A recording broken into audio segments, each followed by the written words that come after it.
Hello, I'm Gideon Hodge, and this is Beer Country.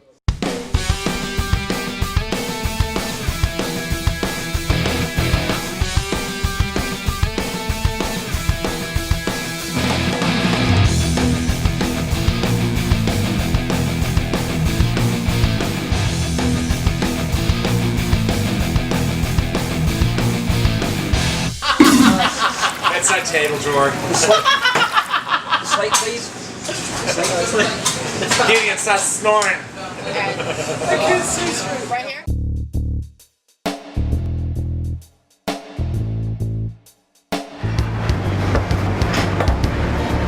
All right, we got the what we're tasting right here, 2 IPAs. Look at the difference in the color. You're gonna taste a big difference in the flavor. Oh, yeah. Both of them are IPAs. We got a second line right here, the second line IPA, and then we got the Wrought Iron Abita's Wrought Iron IPA. These are gonna change as you're tasting them through the meal. But let's try the Wrought Iron IPA right now.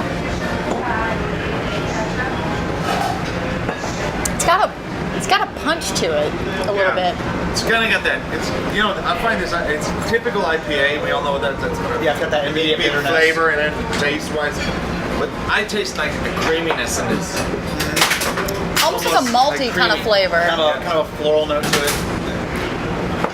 Yeah, but I know what he's talking about. It's still got that little bit of a bite after. Like Like you creamy. usually, yeah. Yeah. I would say it's like it's got that deep flavor. No, it's really coming out with me. I think it's like a very mellow IPA, but that creaminess is what hits my mind. It's kind of got that creamy flavor. And the second line, Got that heavy hop that I'm yeah.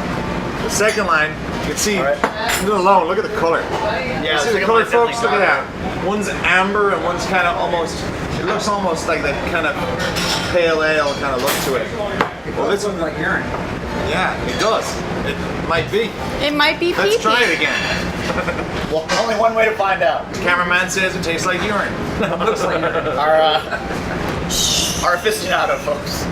All right, hold We on. use the word urine because it's Take 2. politically correct. All right. Right, go. Second line IPA. It's a, look at the color on it. It's pretty amazing. Oh wow, that's awesome. That's got it's like a top level. I call it a top level flavor. Hits you hard and then dissipates. The thing is that I like it. It doesn't have that It does not have that creaminess that you taste in the other one. and that sharpness of the hop. You Yeah. get in the IPAs a lot. There's that sort of like, almost like in red wine it'd be a tannin. It's this sort of bite to it. Not bite like a whiskey, but just sort of that really hoppiness that you get immediately when tasting your normal IPA. Yeah. You definitely taste the hops in here, but it doesn't hit you right away. You taste it all the way through the beer. Yeah. And the thing I like about this beer, I really like how the smell of it. It's very alluring. Like it's almost, Yeah. it's kind of almost like a flower. Maybe I'm just a girly girl and I No, think no, everything you're right. smells It's like got- flowers. It does. It has a floral smell to it. I like Whereas flowers. this is more that beer flavor, beer alcohol flavor.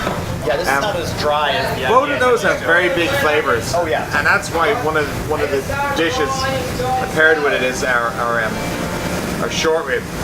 Short rib is a piece of meat right down here on the cow. There's a lot of work. The muscle is very tense. When you cook it, the flavor, it doesn't matter what you do. The flavor gets really, really intense because the meat is a tough meat. All right. You gotta cook it for quite some time. I like braised meats with beer because it's like a beer. It takes time to get the flavor. And braising something for a few hours, stuff like that, Yeah. phenomenal. And it comes out and it's short, big enough to stand up against these flavors. Because you don't want to taste a beer and then taste your food, and the food does not taste. You know what I mean? Yeah. Man speaks truth. In your opinion, do you think it's better to enjoy the beer first and then eat the meal, or kind of dabble in a little bit of both at the same time, or what would you prefer? You know, I get asked that question quite a lot, either with whiskeys, beer, wine, and I say, you've got to taste everything a little bit individual. Some people say, oh no, I gotta have it all together, do what you gotta do. But if you're asking me, I like to taste the different individual beers. I like to taste them, roll it around on my tongue, right underneath, right underneath my tongue where all the taste buds are. I'm gonna get that flavor. Finish. There's levels. There's always a flavor when you taste something. It's when the first moment you taste it. Boom. That's your initial flavor. And then you got your main part of the flavor, and then last it's what's dissipating. Whether it's got that big bite to it, it's got a flavor that stays, it's got a burn, and if you were into the whiskey, it's got a lot of heat near the end.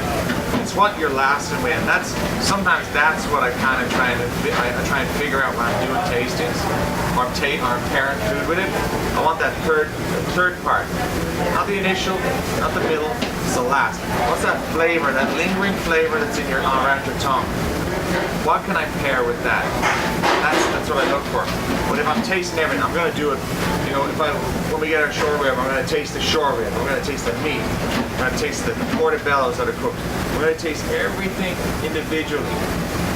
And only then do I get a comprehension in your brain of what all these different flavors and the profiles I'm putting together.